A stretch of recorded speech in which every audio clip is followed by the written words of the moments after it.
Yo les potos, c'est Kaozen, j'espère que vous allez bien et que vous êtes confortablement installés parce qu'aujourd'hui je vais vous raconter une histoire. Une histoire sur la création d'un animé qui, je pense qu'on peut le dire, est assez improbable, ainsi que de ses mésaventures qui lui ont permis de devenir aujourd'hui un animé particulièrement culte, enfin en tout cas culte à son échelle. C'est une histoire qui a quand même été un peu connue à certains endroits, mais je suis vraiment pas certain que vous la connaissiez. Enfin ça, vous me le direz après avoir visionné la vidéo. Mais pour entrer dans le vif du sujet sans plus tarder, laissez-moi vous poser une simple question.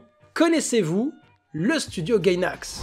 Il s'agit d'un studio assez légendaire dans l'histoire de la Japanimation. Il a été créé le 24 décembre 1984, joyeux Noël, et il a accueilli des grands noms tels que Hideaki Anno, qui a réalisé Evangelion ou Gunbuster, Tsurumaki Kazuya à la tête de Fooly Cooly, mais aussi quelques Hiroyuki Imaishi, Yo-Yo Shinari, des gars qui bossent aujourd'hui chez le studio Trigger.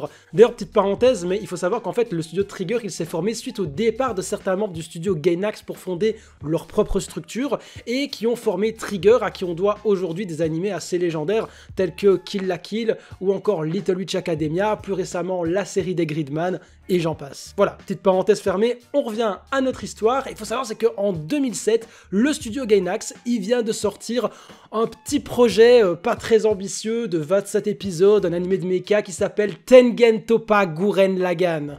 Évidemment, après avoir bossé d'arrache-pied sur ce projet, les membres du staff, ils en peuvent plus. Alors attention, Tengen Toppa Gurren Lagann, c'est un énorme succès, et en même temps, c'est pas étonnant vu la qualité exceptionnelle de l'animé, que ce soit par son animation, son côté démesurément épique, ses personnages ultra cultes. D'ailleurs, en évoquant cet animé dans un TikTok, j'ai vu à quel point certains d'entre vous étiez fans de la série, et ça fait plaisir. Bref, l'animé c'est un véritable succès, certes, mais c'est pas pour autant que les membres du studio ne sont pas totalement lessivés et à bout. C'est pour cette raison que les gestionnaires du studio Gainax vont décider de prendre une décision assez étonnante, je vais dire.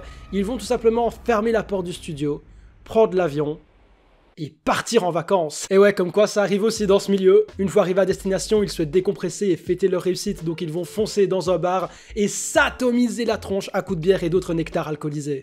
Et même si c'est ni le moment, ni le cadre pour penser à ce genre de choses, étant donné qu'ils sont pas là pour ça, il y en a quand même certains qui vont se poser la question, mais sur quoi est-ce qu'on va bien pouvoir bosser en rentrant au studio? Et vas-y que ça balance des idées à gauche, à droite, et à ce moment, il y a un mec qui s'appelle Hirumi Wakabayashi, qui va se dire, ok, c'est le moment de balancer mon idée que j'ai en tête depuis un petit moment, à savoir de faire un animé qui va aller titiller les barrières, les limites du politiquement correct japonais, très inspiré visuellement comme moralement par les cartoons américains qui sont généralement sans concession. South Park, Family Guy, Drawn Together, des séries qui les font rêver, mais presque impensables à proposer à un public japonais. Et même en sachant ça, ils vont continuer à en parler de plus en plus durant leur voyage, ils vont être de plus en plus chauds à l'idée de bosser sur ce projet, à tel point que toujours en plein pendant le voyage, ils ont déjà le nom de leur perso, le concept, le scénario et un tas de références à incruster dans l'animé. Et c'est ainsi que le voyage se termine et en revenant au studio, ni d'une ni deux, l'équipe commence à s'emballer et à bosser sur la production d'un animé qui portera le doux nom de Panty and Stocking with Garter Belt.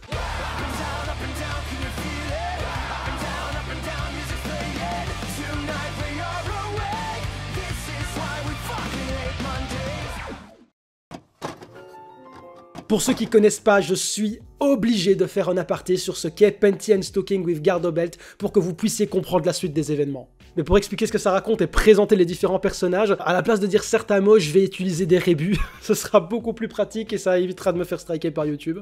L'anime nous raconte l'histoire de deux sœurs expulsées du paradis pour s'être mal comportées. D'un côté, on a Panty qui est une grosse...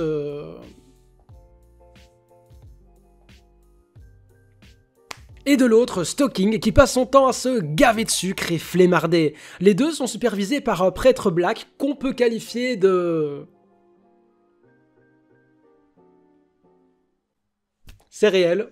Pour regagner leur place au paradis, elles doivent éliminer les fantômes de Idaten City avec des armes peu conventionnelles, à savoir leurs sous-vêtements. Sauf que leurs vices sont si forts qu'elles préfèrent s'adonner à toute autre activité, et donc leur tâche s'avère être plus compliquée que prévu. Vous avez capté le délire de l'animé, on va globalement suivre des personnages totalement dégénérés qui peinent à emprunter le droit chemin. Ceci étant dit, on revient à notre histoire. Nos cocottes chez Trigger se mettent donc à bosser sur la production de l'anime et à ce moment c'est l'apothéose. Les membres du studio kiffent leur vie comme jamais et ça va totalement se ressentir dans l'anime. Ils font péter déjà les concept art et les chara design les plus what the fuck possibles, mais tous aussi géniaux les uns que les autres. Ils s'éclatent à balancer un maximum d'éléments tordus que je peux même pas expliquer ici sous peine de me faire strike ma vidéo. Et on rappelle qu'ils veulent toujours aller titiller la limite du politiquement correct japonais et ils font la production de l'anime en gardant bien cette idée en tête. Ils sont si inspirés que pendant la production de la saison 1, ils se rendent compte qu'ils ont carrément assez de contenu pour plusieurs saisons, 5 voire même 6. Et finalement en 2010 sort la première saison de Panty and Stocking with Gardo Belt et c'est un flop monumental. Alors il y a de l'idée, il y a de la créativité, il y a de la passion, le studio a déjà une certaine renommée, certes, mais faut accepter que Panty and Stocking with Gardo Belt, c'est une sacrée prise de risque quand même. Alors l'anime a bien évidemment fait parler de lui au Japon et même en Occident, mais à ce moment-là, les Occidentaux, ils ont vu le titre de l'anime et se sont dit que ça allait être un énième ecchi sans intérêt qui sortait de l'univers de la Japanimation. Et en même temps, ça peut se comprendre quand on a un anime qui s'appelle littéralement culotte et bas avec porte-jartel. Et les Japonais, quant à eux, ils avaient juste pas l'habitude de ce genre de choses. C'est pas un anime sérieux comme Evangelion ou Gurren Lagann dans une certaine mesure. Certains, par le style cartoon, voyaient une sorte d'américanisation qui était pas vue d'un très bon œil. Et surtout, je le rappelle, ils ont voulu titiller les limites du politiquement correct au Japon et chiantos parce qu'il n'y a pas besoin d'en faire des tonnes là-bas pour se faire censurer. Donc ils se sont fait plaisir, évidemment, mais sans jamais véritablement lâcher la pédale de frein, si vous voyez ce que je veux dire. Bref, l'anime ne rencontre pas le succès espéré et ce sera assez tristement, à mon noble avis, même si je pense qu'on peut être assez objectif là-dessus, la dernière œuvre notable du studio Gainax. Fin 2010, Panty and Stocking termine sa diffusion au Japon et en août 2021, le réalisateur Hiroyuki Imaishi ainsi que Masahiko Otsuka fondent le studio Trigger en rameutant pas mal de staff de chez Gainax par la même occasion. Évidemment, c'est un tournant pour le studio qui voit la plupart de son staff se barrer et qui pourrait, je pense qu'on peut le dire, à ce moment, marquer la fin d'une ère pour le studio Gainax. Toutefois, malgré ces changements, Panty and Stocking est sorti, il est bien là et juste son histoire ne peut pas s'arrêter là, c'est un anime bien trop intéressant que pour le laisser de côté. Peut-être que l'anime n'a simplement pas trouvé son public et ça, une entreprise américaine l'a très bien senti. Dans toute bonne histoire, il faut un héros et le héros de notre protagoniste du jour s'appelle Funimation. Funimation, c'est une plateforme de streaming dédiée aux animés qui a aujourd'hui fusionné avec Crunchyroll. C'était une sorte de Wakanim anglophone pour comparer un petit peu avec ce qu'on a eu chez nous. Et Funimation, ils vont redonner un nouveau souffle à Panty and Stocking par le biais d'un fantastique doublage en anglais. En achetant les droits de la série, Funimation peut enfin diffuser cet animé aux allures très cartoonesques en Amérique. Et pour le coup, en Amérique, il y a déjà pas mal de cartoons qui sont bien connus. Panty and Stocking, en arrivant en Amérique, a certes un format excellent pour la diffusion, il a des codes qui ne vont pas perdre les consommateurs de cartoons lambda, on a une multitude de références à d'autres cartoons et d'autres éléments de la pop culture. En revanche, il va absolument falloir changer quelque chose. Pas question d'aller titiller cette fois les frontières du politiquement correct japonais qui est vraiment de la pure rigolade pour les ricains.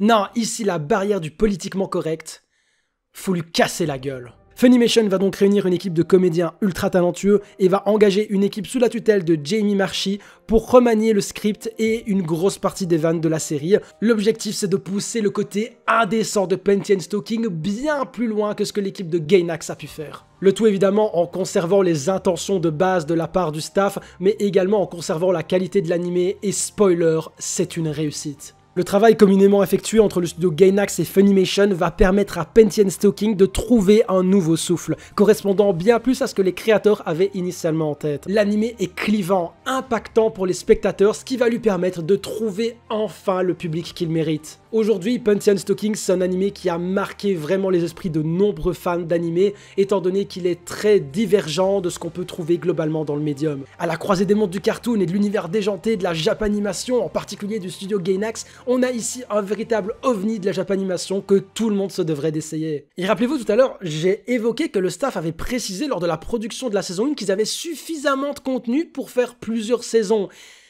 Qu'en est-il donc d'une suite? Eh ben on n'a jamais eu de saison 2. Certains disent qu'en fait c'est parce que Hiroyuki Imaishi, le réalisateur, s'est barré pour faire Trigger, mais il n'a pas récupéré les droits dans la foulée, donc il a jamais pu bosser dessus. Et faut se le dire, cette théorie est plutôt réelle en fait. Parce qu'après plus d'une décennie à terre une éventuelle suite, le studio a annoncé lors de l'Anime Expo 2023 qui a eu lieu à Los Angeles début juillet, que Trigger avait récupéré les droits et que la suite de Panty and Stocking allait bien débarquer sur nos écrans sous le nom New Panty and Stocking. Si on résume grossièrement ce que j'ai pu dire dans cette vidéo pour Panty and Stocking, on a un animé qui, dans sa popularisation, a suivi un chemin aussi inédit que inattendu, qui dans son contenu est aussi déroutant que sensationnel, et dont l'idée de génie a été évoquée lors d'une discussion entre mecs bourrés dans un bar. Et dire que certains souhaiteraient me faire arrêter la picole. Allez, santé!